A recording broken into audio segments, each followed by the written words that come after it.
Malam ini saya ingin menyampaikan sebuah pelajaran yang saya beri judul pemuridan atau pencitraan. Ya, saya ulang ya. Judulnya adalah pemuridan atau pencitraan. Nah, materi ini lahir sebenarnya dari diskusi saya, dari pemuridan-pemuridan yang saya lakukan selama ini. Dan ketika saya ketika saya berdialog one on one dengan banyak pemimpin yang saya sedang muridkan, akhirnya saya menyadari bahwa ada hal yang perlu kita luruskan di dalam pemahaman kita dalam pemuridan. Nah, mengapa saya beri judul pemuridan atau pencitraan? Coba lihat ini dulu. Sebelum kita belajar dari beberapa ayat tentunya, saya ingin ajak untuk kita merenungkan kalimat yang saya tuliskan di sini, yaitu mengapa kata memuridkan itu adalah kata yang mengintimidasi banyak orang percaya. Saya ulang, mengapa kata memuridkan itu banyak sekali mengintimidasi banyak orang percaya.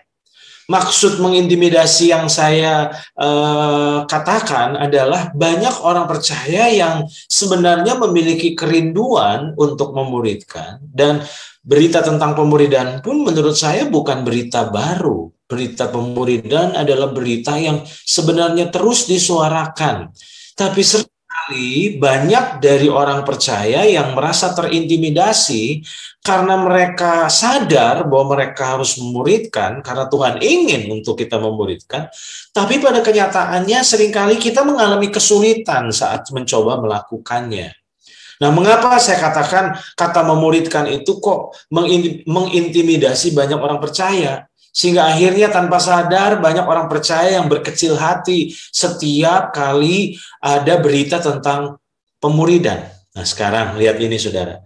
Alasan dari banyak orang percaya yang saya jumpai di lapangan tentang kendala memuridkan adalah alasannya seperti ini. Alasan dari banyak orang adalah saya merasa belum layak. Nah, saya nggak tahu saudara pernah mengalaminya atau tidak, atau pernah merasakannya atau tidak. Banyak orang berkata, waduh kalau memuridkan kayaknya masih jauh deh dari hidup saya. Karena saya merasa belum layak. Dan bukan hanya itu, alasan dari banyak orang percaya yang lain adalah saya merasa belum siap untuk memuridkan. Nah, ketika saya menemukan kendala di lapangan ini, alasan-alasan yang diutarakan, yang disampaikan oleh banyak orang percaya di saat diperdengarkan atau diingatkan tentang tanggung jawab kita untuk memuridkan. Alasannya adalah merasa belum layak dan merasa belum siap. Nah, pertanyaannya adalah ini, coba lihat ini. Benarkah pemuridan itu hanya dapat dilakukan oleh orang yang telah dewasa dan hebat kerohaniannya? Karena tanpa sadar seringkali pemuridan itu dipandang sebagai sesuatu yang sangat tinggi, sangat sukar untuk dijangkau, sangat sukar untuk dilakukan atau dihidupi. Karena kita ngerasa minder, kita ngerasa berkecil hati, kita merasa bahwa saya kayaknya belum siap deh, saya belum layak untuk memuridkan. Nah, itu sebabnya saya tulis di sini bahwa benarkah pemuridan itu hanya dapat dilakukan oleh orang yang telah dewasa atau hebat kerohaniannya? Nah, ketika saya renungkan pertanyaan ini, maka ada hal yang saya perlu sampaikan kepada saudara, bahwa telah terjadi salah terjemahan atau salah pemahaman dari banyak orang percaya di dalam memahami kata memuridkan. Saya ulang saudara ya, telah terjadi salah terjemahan atau salah pemahaman dari banyak orang percaya saat kita memandang sebuah kalimat yaitu memuridkan. Nah, sekarang apa terjemahan yang salah atau pemahaman yang salah setiap kali kita berbicara tentang pemuridan? Nah, lihat ini saudara.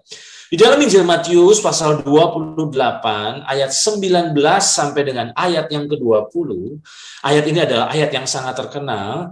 Kita sering membacanya, kita sering mendengarnya, tapi seringkali kita gagal untuk bisa menangkap intisari dari ayat ini.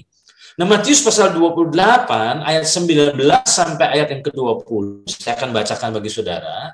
Karena itu pergilah. Jadi Tuhan ingin untuk kita pergi, bukan menunggu. Kata pergi itu berbicara tentang proaktif, di mana kita harus agresif, nggak menunggu orang datang, tapi seringkali kita yang perlu pergi.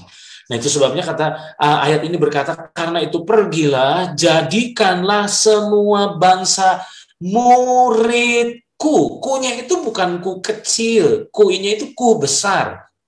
Berarti pemuridan itu adalah bicara tentang menjadikan semua bangsa itu menjadi muridnya Yesus, bukan menjadi muridnya kita. Nah, kalau semua bangsa itu dijadikan murid kita, maka kita akan mengalami kesulitan, saudara. Tapi sebenarnya intisari dari pemuridan adalah Tuhan itu ingin supaya kita pergi dan menjadikan semua bangsa menjadi muridnya. Dan ayat ini berkata, dan baptislah mereka dalam nama Bapa dan Anak dan Roh Kudus, dan ajarlah mereka melakukan segala sesuatu yang telah kuperintahkan kepadamu. Dan ketahuilah, aku menyertai kamu senantiasa sampai kepada akhir zaman. Jadi, saudara, saya perlu jelaskan kepada saudara lewat kesempatan ini bahwa goal pemuridan yang benar adalah, saya berharap definisi goal pemuridan yang saya coba tuliskan lewat PowerPoint ini menolong kita, menghibur kita, menyadarkan kita bahwa sebenarnya goal pemuridan yang benar itu nggak muluk-muluk. Nggak terlalu tinggi untuk kita bisa capai dan atau bisa kita lakukan atau kita bisa hidupi, karena sebenarnya goal pemuridan yang benar adalah bagaimana menolong seseorang secara intensif. Nah, mengapa saya katakan secara intensif? Karena ada banyak orang seringkali cuma sebatas melayani seseorang, menolong seseorang cuma hanya sesekali. Berdasarkan mood, kalau kita lagi ingin, maka kita akan membimbing orang. Tapi kalau kita lagi malas, maka kita nggak melakukannya. Nah, pemuridan itu nggak bisa digerakkan hanya by mood, dengan mood kita. Nggak bisa. Karena goal dari pemuridan yang benar adalah bagaimana menolong seseorang secara intensif. Untuk apa sih? Untuk dapat hidup sebagai murid Kristus, sehingga mereka tidak terus-menerus dengan diri kita. Nah, banyak orang percaya memahami bahwa pemuridan itu menjadikan semua bangsa atau orang-orang di sekitar kita itu menjadi muridnya kita. Nah, kalau menjadi muridnya kita, maka bebannya itu besar pada diri kita. Padahal sebenarnya Tuhan tidak minta kita menjadikan semua bangsa itu muridnya kita, tapi menjadikan semua bangsa itu menjadi muridnya Yesus, saudara. Nah, sekarang ada dua hal yang membuat orang percaya belum dapat memuridkan. Jadi saya berharap saudara perlu memahami yang saya tuliskan di sini. Ada dua hal yang membuat orang percaya belum dapat memuridkan. Apakah hal itu? Ada dua. Yang pertama, belum hidup sebagai murid Kristus. Karena bagaimana mungkin kita bisa menolong orang untuk menjadi murid Kristus kalau kita tidak terlebih dahulu hidup sebagai murid Kristus.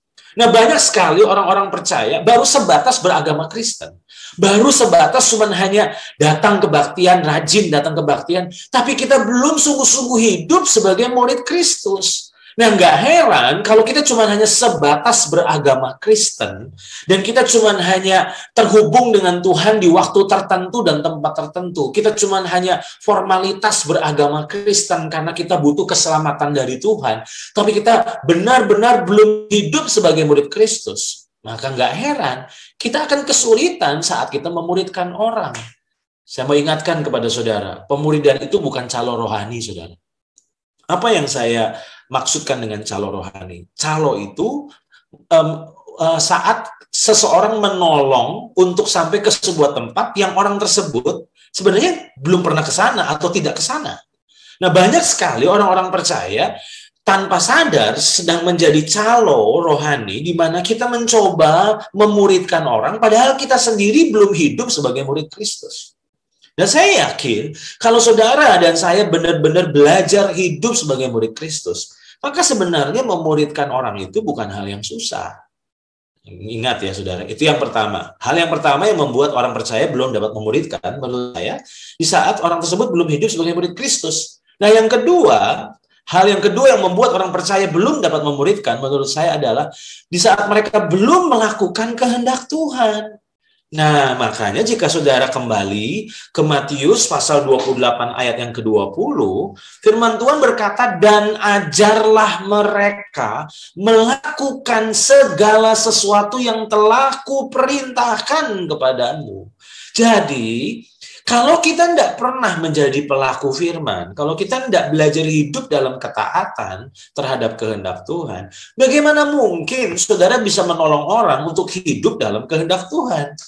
Jadi dua hal yang membuat orang percaya kesulitan dan belum dapat memuridkan adalah di saat kita belum hidup sebagai murid Kristus dan kita belum melakukan kehendak Tuhan. Nah, itu kendala yang saya jumpai di lapangan. Nah, mengapa ada banyak orang percaya begitu mendengar kata memuridkan mereka berkecil hati dan mereka bilang, kayaknya saya belum siap deh. Nah, saya mau ingatkan kepada saudara, bahwa bedakan antara pemuridan dan pencitraan. Itu sebabnya saya beri judul sharing saya malam ini adalah pemuridan atau pencitraan. Nah, mengapa saya katakan bahwa pemuridan dan pencitraan itu dua hal yang berbeda? Makanya kita perlu membedakan antara pemuridan dan pencitraan. Tanpa sadar sebenarnya kita menerjemahkan pemuridan itu sebagai pencitraan. Makanya kita kesulitan. Padahal sebenarnya pemuridan itu bukanlah pencitraan. Nah, mengapa saya pilih kata pencitraan? Saat pemuridan dipahami sebagai pencitraan, maka kita akan selalu jaga image. Saya berharap saudara paham ini. Coba saudara paham? Di saat kita memandang atau menerjemahkan pemuridan itu sebagai pencitraan atau seperti pencitraan rohani, maka kita akan selalu jaga image. Kita jaim, dan bahayanya kalau kita menerjemahkan pemuridan sebagai pencitraan, maka itu akan berujung pada melelahkan diri. Kita capek karena kita ingin selalu tampil baik, tampil sempurna. Nah, lihat ini saudara. Pencitraan membuat kita menampilkan atau menyampaikan atau mengatakan hanya sisi-sisi keberhasilan kita. Tapi merahasiakan prosesnya. Makanya banyak orang akhirnya nggak punya keberanian untuk memuridkan karena mereka berpikir bahwa pemuridan itu seperti pencitraan. Dan sedangkan mereka berkata, waduh, saya sendiri masih banyak kurang. Saya sendiri masih banyak belajar. Kayaknya saya belum siap deh memuridkan. Ingat, pemuridan itu berbeda dengan pencitraan. Nah, banyak sekali orang-orang yang saat ini sepertinya sedang memuridkan, tapi menurut saya sebenarnya mereka sedang melakukan pencitraan. Karena pencitraan membuat kita hanya menampilkan atau menyampaikan hanya sisi keberhasilan, tetapi merahasiakan prosesnya. Nah, saya mau ingatkan kepada saudara sebuah kalimat penting ini. Jangan pernah menjadikan teladan sebagai tujuan. Tapi jadikanlah teladan sebagai akibat. Saya ulang, saya berharap saudara nangkap ini. Jangan pernah menjadikan teladan sebagai tujuan kita. Karena teladan itu harusnya hanyalah sebagai akibat. Dan kalau teladan dijadikan tujuan, waduh, hidup jadi capek, saudara. Dan ini dialami oleh seorang yang pernah saya muridkan, yang pernah saya bapai, di mana dia mengeluh, dia bilang gini, aduh kok, saya ini capek, saya sebagai pemimpin, aduh, saya nggak boleh salah nih. Nah, karena saya harus jadi teladan. Nah, waktu saya mendengar keluh kesahnya atau curhatannya, saya langsung disadarkan Roh Kudus tentang kalimat ini, bahwa jangan pernah menjadikan teladan sebagai tujuan. Tapi jadikanlah teladan hanya sebagai akibat. Maksudnya apa? Nah, saya jelaskan di PowerPoint berikut ini. Saat teladan dijadikan tujuan, maka kita akan jatuh dalam kemunafikan. Karena seharusnya teladan hanyalah akibat. Akibat dari apa sih? Teladan itu hanyalah akibat karena kita konsisten belajar menghidupi kebenaran. Nah, saya berharap saudara nangkap ini. Kalau teladan itu dijadikan tujuan, maka kita selalu tampilkan sisi-sisi yang baik dalam diri kita. Karena kita berkata, kan harus jadi teladan. Dan tanpa sadar, saudara terpleset dalam kemunafikan. Ingat, seharusnya yang sehat, teladan itu dijadikan akibat aja. Akibat apa? Akibat kita konsisten belajar menghidupi kebenaran. Saya berharap saudara memahami kalimat ini ya. Karena kita konsisten belajar menghidupi kebenaran, maka hidup kita jadi teladan buat orang. Tapi bukan teladan yang jadi tujuan atau pengejarannya. Kalau teladan dijadikan tujuan, maka pastilah cepat atau lambat kita akan jatuh dalam kemunafikan. Nah, sekarang kenapa saya katakan saudara perlu bisa membedakan antara pemuridan dan pencitraan? Nah, saya berharap saudara bisa menangkap apa yang saya tuliskan dalam PowerPoint berikut ini. Orang yang sedang kita muridkan ternyata ditolong bukan hanya oleh kelebihan kita, tapi juga oleh kejujuran dan keterbukaan dalam hal proses menjadi. Saya berharap sudah nangkap ini. Saya ulang ya, saya jelaskan nih. Orang yang sedang kita muridkan itu sebenarnya ditolong bukan hanya oleh kelebihan-kelebihan yang kita miliki. Tentu kelebihan-kelebihan itu adalah hal yang baik. Tapi saudara harus paham bahwa sebenarnya yang mereka butuhkan bukan hanya saat kita menceritakan keberhasilan kita, kelebihan-kelebihan kita. Tapi juga sebenarnya orang-orang yang kita muridkan itu justru ditolong oleh apa? Oleh kejujuran dan keterbukaan dalam hal proses menjadi. Nah, kenapa saya katakan proses menjadi? Kita seringkali jaim, kita nggak pernah ceritakan struggle-nya kita, perjuangannya kita, pembelajarannya kita. Kita cuma hanya ceritakan sisi-sisi kita pas berhasilnya. Nah, nggak heran, maka pemuridan jadi sesuatu yang berat.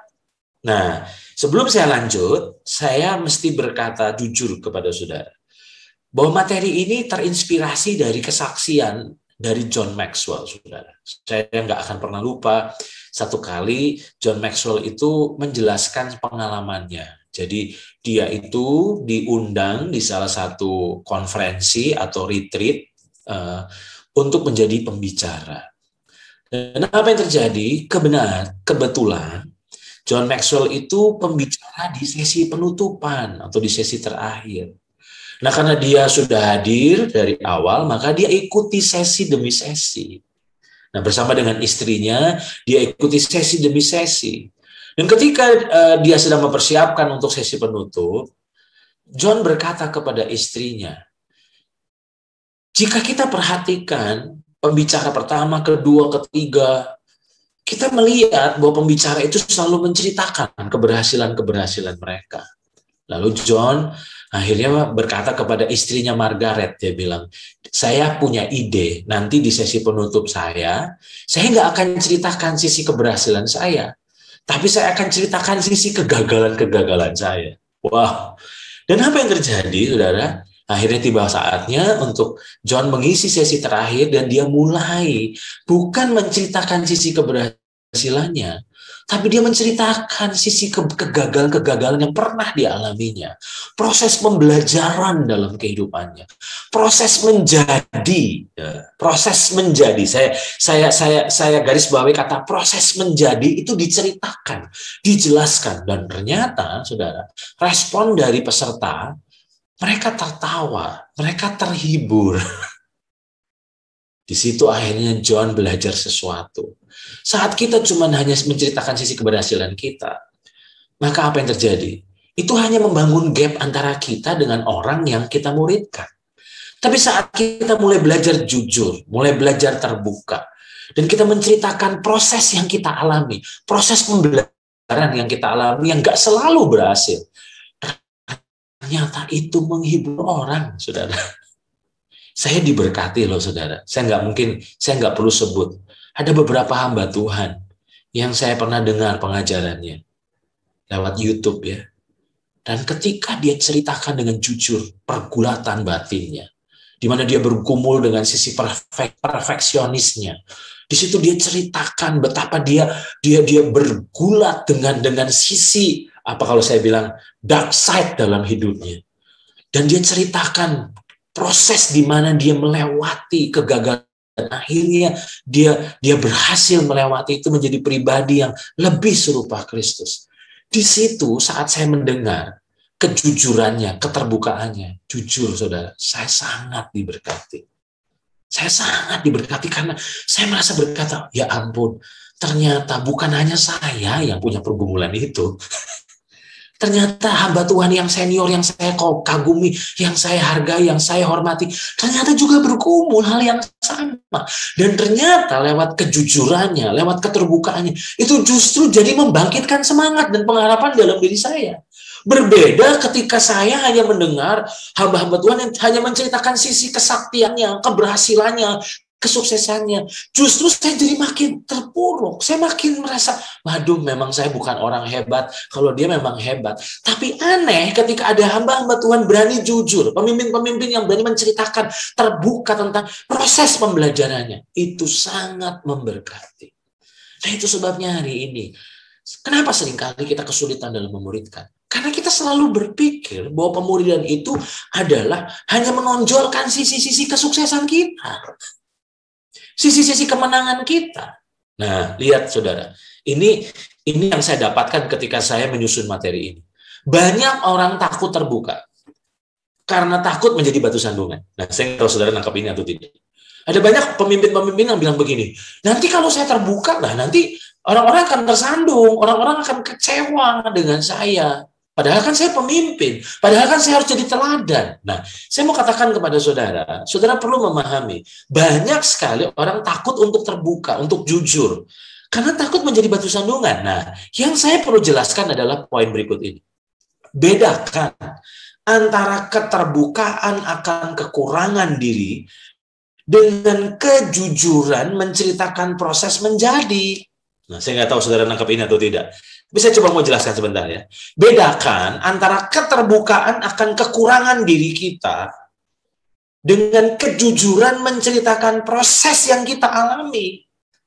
Nah, banyak orang percaya nggak bisa memahami ini. Banyak pemimpin-pemimpin nggak memahami ini. Itu sebabnya kita menutup diri. Kita pakai topeng tanpa sadar.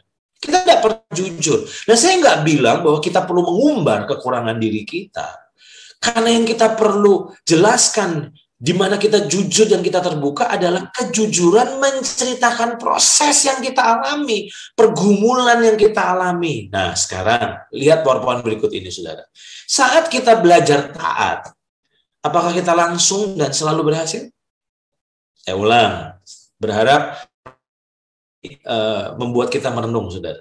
Saat kita belajar sebagai pemimpin-pemimpin, saat kita belajar taat, proses menjadi taat, apakah kita selalu berhasil?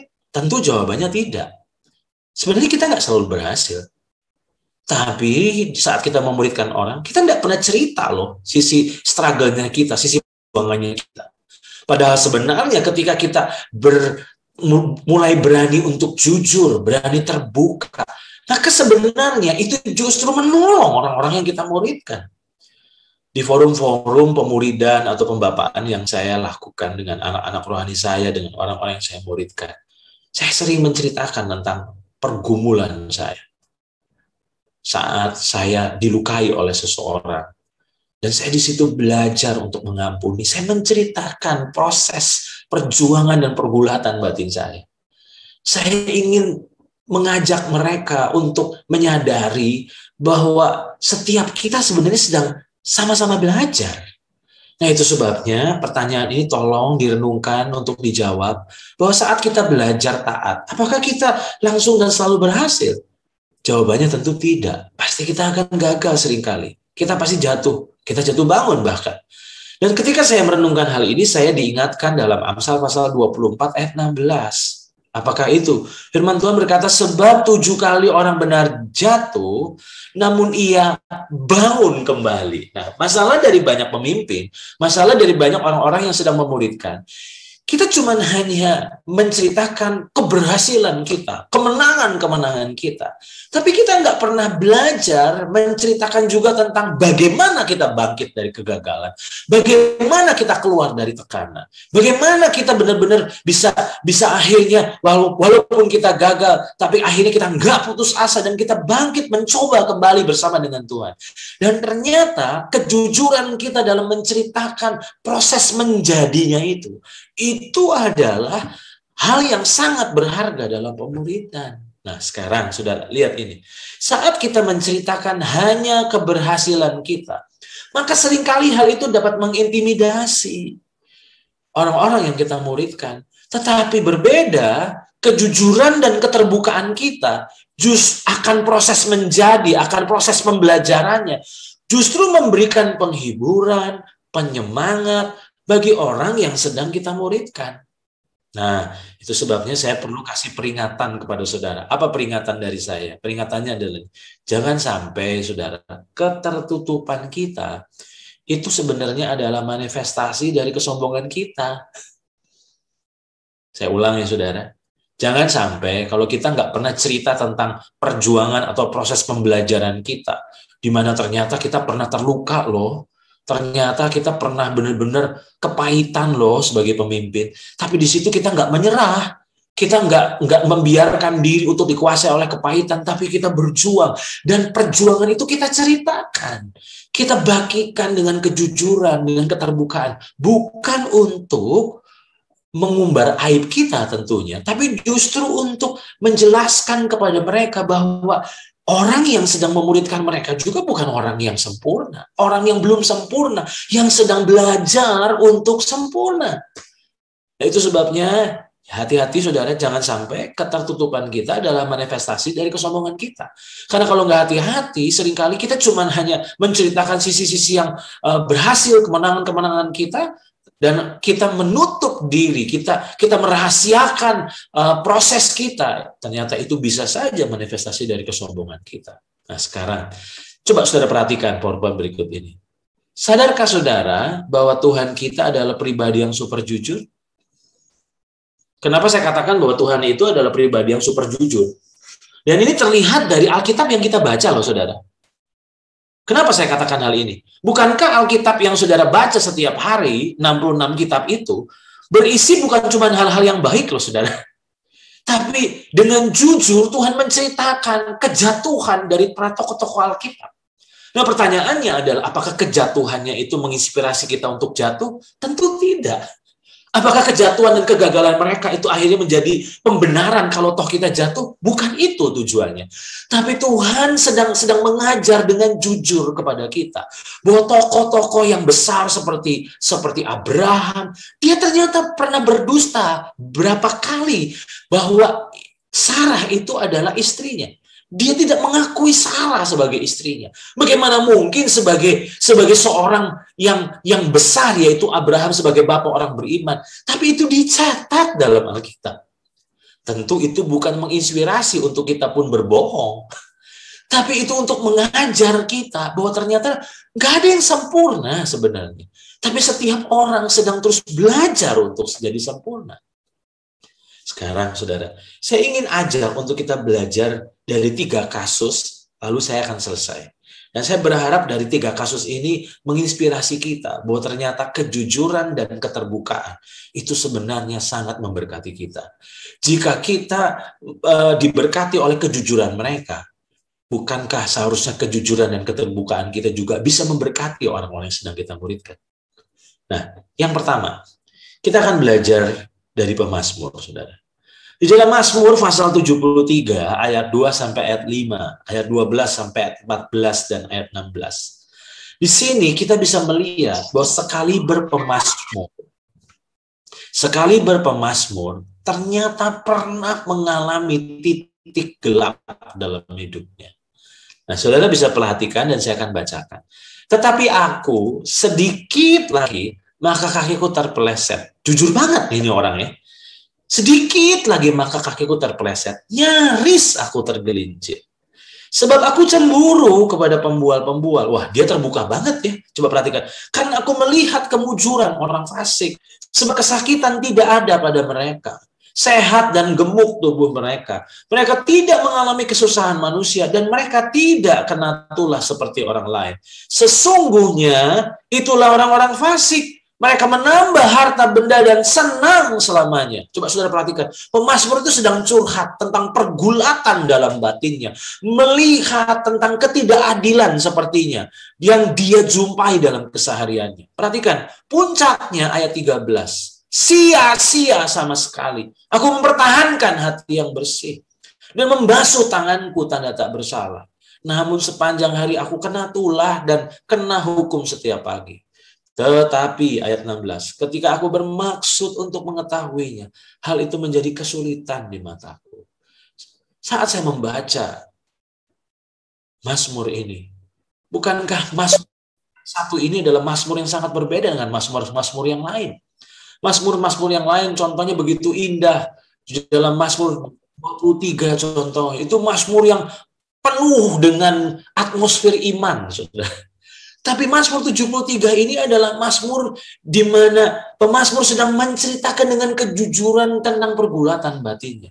Dan ternyata, Saudara, ketika kita membaca ayat-ayat ini, kita disadarkan, ternyata bukan hanya kita yang seringkali mengalami godaan seperti ini. Ternyata pemazmur pun pernah mengalaminya. Nah, bukankah kita jadi terhibur? Bukankah akhirnya kita jadi memiliki pengharapan bahwa ternyata bukan hanya kita sendiri yang mengalami pergumulan ini. Nah, perhatikan, Saudara. Lanjut.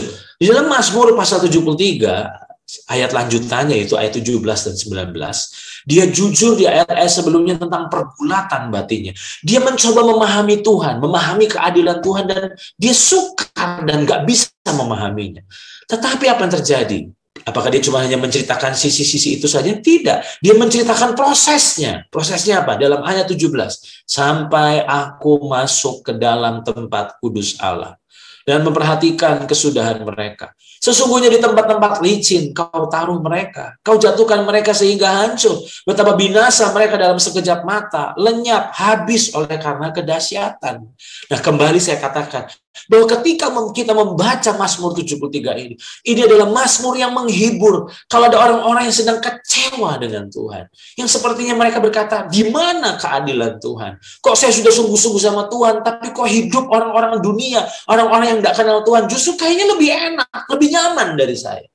Ingat, ketika kita sedang mengalami tekanan seperti itu, dan ketika kita membaca Mazmur 73, kita melihat kejujuran dan keterbukaan daripada pemazmur, kita akhirnya diinspirasi bahwa ternyata kunci dari kekecewaan kita sama Tuhan itu akan mulai terselesaikan dari ayat 17, yaitu sampai aku masuk ke dalam tempat kudus Allah. Hari ini, Saudara, saya ulang sekali lagi, jika keterbukaan dan kejujuran pemazmur itu sangat memberkati kita, bukankah keterbukaan dan kejujuran kita pun akan memberkati orang-orang yang kita muridkan? Itu yang pertama. Yang kedua, kisah yang kedua, Saudara bisa temukan dalam Roma pasal 7 ayat 15 sampai 25. Ternyata Paulus juga pernah jujur tentang pergulatan yang dialaminya. Bukankah jika kita tidak membaca Roma 7 ayat 15 sampai dengan ayat 25, maka kita melihat sosok Paulus itu menjadi sosok yang kayaknya superhero banget, orang yang benar-benar sempurna banget. Tapi ternyata di dalam Roma pasal 7 ayat 15 sampai 25, Paulus pernah terbuka bahwa ternyata dia pun mengalami pergumulan. Dan ternyata pergumulannya juga itu sebenarnya pergumulan kita juga. Nah, coba Saudara lihat ya ayat 15. Sebab apa yang aku perbuat? Aku tidak tahu. Karena bukan apa yang aku kehendaki yang aku perbuat, tapi apa yang aku benci, itulah yang aku perbuat. Jadi dia bergulat dengan batinnya, dan dia menjelaskan itu, menceritakan itu. Nah, perhatikan ini. Jadi jika aku perbuat apa yang tidak aku kehendaki, aku menyetujui bahwa hukum Taurat itu baik. Kalau demikian, bukan aku lagi yang memperbuatnya, tapi dosa yang di dalam aku. Sebab aku tahu bahwa di dalam aku, yaitu di dalam aku sebagai manusia, tidak ada sesuatu yang baik. Perhatikan, sebab kehendak memang ada di dalam aku, tapi bukan hal berbuat apa yang baik. Kembali, di sini kita bisa melihat kejujuran Paulus, bahwa Paulus sedang menceritakan, hey, yang sedang mengajar kamu, yang sedang melayani kamu, itu juga sebenarnya punya pergumulan sama seperti kamu, gitu. Nah, perhatikan ayat selanjutnya. Sebab bukan apa yang aku kehendaki, yaitu yang baik yang aku perbuat, melainkan apa yang tidak aku kehendaki, yaitu yang jahat yang aku perbuat. Jadi jika aku berbuat apa yang tidak aku kehendaki, maka bukan lagi aku yang memperbuatnya, tetapi dosa yang diam di dalam aku.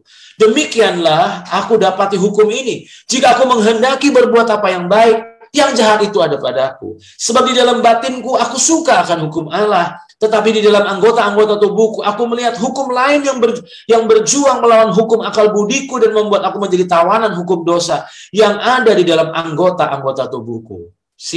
Saudara bisa lihat bahwa Paulus jujur, Paulus terbuka, Paulus lagi nggak jaim. Dia tidak sedang jaim kepada jemaat di Roma yang dia layani. Dia terbuka tentang pergulatan batinnya, tentang konflik batinnya. Tapi apa yang terjadi? Apakah dia cuma hanya curhat? Enggak. Dia menceritakan prosesnya. Beda ya saudara, kalau curhat itu cuma sebatas cerita masalahnya. Tapi yang saya sedang maksudkan adalah jangan cuma berhenti di cerita masalahnya, tapi proses waktu kita keluar dari masalah itu. Nah, perhatikan ayat 24. Puncaknya adalah dia katakan, aku manusia celaka. Siapakah yang akan melepaskan aku dari tubuh maut ini? Jadi di sini Paulus sedang terbuka. Dan dia kunci dengan ayat 25. Syukur kepada Allah oleh Yesus Kristus Tuhan kita. Dan baru dalam Roma pasal 8 dia menceritakan tentang kunci kemenangan dia. Tapi pertanyaan saya, mengapa Paulus tidak hanya nggak perlu menulis ayat 15 dan ayat 25? Cukup langsung saja menceritakan tentang proses kemenangannya dalam Roma pasal 8. Tapi kembali di sini Paulus sedang terbuka, sedang menginspirasi kepada orang-orang yang sedang dia muridkan di Roma, bahwa sebenarnya dia pun sama-sama sedang belajar untuk serupa dengan Kristus. Tokoh yang terakhir, yang ketiga, yang memberkati saya, yang menginspirasi saya, yaitu Yesus. Itu dia adalah teladan sempurna kita. Jika saudara perhatikan dalam Lukas pasal 22 ayat 41 sampai 44. Kalau saya jadi Tuhan Yesus, saudara, saya akan hapus ayat ini, saudara. Saya ulang ya, kalau saya jadi Tuhan Yesus, itu saya akan hapus ayat ini, nggak perlu dituliskan. Tapi Tuhan Yesus menjelaskan apa yang menjadi pergulatannya. Bukankah dia sedang terbuka dan jujur, saudara? Lukas pasal 22 ayat 41 sampai 44. Kemudian ia menjauhkan diri dari mereka kira-kira sepelempar batu jaraknya. Lalu ia berlutut dan berdoa, katanya, ya Bapakku, jikalau engkau mau, ambillah cawan ini daripadaku. Tapi bukanlah kehendakku, melainkan kehendakmu yang terjadi. Coba saudara perhatikan, bukankah Tuhan Yesus sedang jujur, sedang terbuka saat dia menjadi manusia, 100% manusia. Dia sedang menjelaskan tentang sisi pergulatannya, saudara. Jadi bukan hanya kita yang bergulat, tapi ternyata Tuhan pun saat dia menjadi manusia, dia bergulat. Bukankah ini memberi pengharapan bagi kita? Bahwa pergulatan yang pernah Yesus alami, itu pun menjadi pergulatan bagi kita. Dan Yesus sedang memberi teladan bagaimana untuk kita bisa menang dari pergulatan ini. Perhatikan saudara, ayat 43. Maka seorang malaikat dari langit menampakkan diri kepadanya untuk memberi kekuatan kepadanya. Dan ayat 44, ini yang menurut saya harusnya kalau Yesus jaim, dia nggak akan tuliskan ayat 44 ini. Tapi karena dia bukan pribadi yang jaim, dia tidak sedang melakukan pencitraan, tapi dia sedang melakukan pemuridan, maka dia tuliskan ayat 44 ini bagi kita. Ia sangat ketakutan. Wow! Coba saudara renungkan ini. Ia sangat ketakutan dan makin bersungguh-sungguh berdoa. Peluhnya menjadi seperti titik-titik darah yang bertetesan ke tanah. Bukankah tanpa ayat ini kita sepertinya melihat Yesus itu superhero, perfect. Memang dia Tuhan. Tapi sadarkah saudara, lewat ayat 44 ini adalah sisi bukti bahwa dia itu memang 100% manusia. Ya, dia ini 100% Allah. Tapi saat itu dia 100% juga manusia. Di mana dia punya pergulatan. Dia bisa takut, saudara. Ia sangat ketakutan. Tadi saya katakan, kalau saya jadi Tuhan Yesus, saya nggak akan menulis ayat 44 ini. Kalau toh ditulis, saya akan hapus. Tapi ternyata Tuhan Yesus sedang memberi inspirasi buat kita, teladan bagi kita. Bahwa saat kita memuridkan orang, jangan jaga image. Tapi belajar terbuka, belajar jujur untuk menceritakan sisi proses yang kita lewati, proses-proses pembelajaran yang kita alami. Nah, saya tutup dengan ini. Matius 28 ayat 20, saya akan ulang sekali lagi. Ayat ini berkata, dan ajarlah mereka melakukan segala sesuatu yang telah kuperintahkan kepadamu. Saya tertarik dengan kata ajarlah mereka melakukan segala sesuatu. Di dalam terjemahan The Message digunakan kata in the practice. Jadi ternyata pemuridan bukanlah sebatas memberitahu apa yang harus dilakukan, tetapi juga membimbing bagaimana orang yang kita muridkan itu dapat melakukannya. Jadi kesimpulan saya, jika saudara memahami pemuridan itu bukanlah pencitraan, maka sebenarnya kita semua bisa memuridkan. Itu tujuan saya membagikan hal ini. Jadi setiap kita, yuk jangan jaim. Belajar untuk terbuka, belajar untuk jujur. Bedakan, menceritakan kelemahan atau kekurangan diri dengan kejujuran menceritakan proses pembelajaran kita. Dan saya mau katakan kepada saudara, jika kita mulai belajar terbuka, disitulah justru kita sedang menolong orang-orang yang kita muridkan. Bahwa ternyata mereka pun sebetulnya bisa melewati jalan-jalan yang telah kita tempuh. Doa saya, biar pelajaran ini boleh sungguh-sungguh menolong kita, menyemangati kita, untuk kita semua boleh menerjunkan diri di dalam memuridkan bangsa-bangsa. Tuhan memberkati saudara semua. Saya serahkan waktu selanjutnya kepada Pak Ben. Silakan Pak. Terima kasih.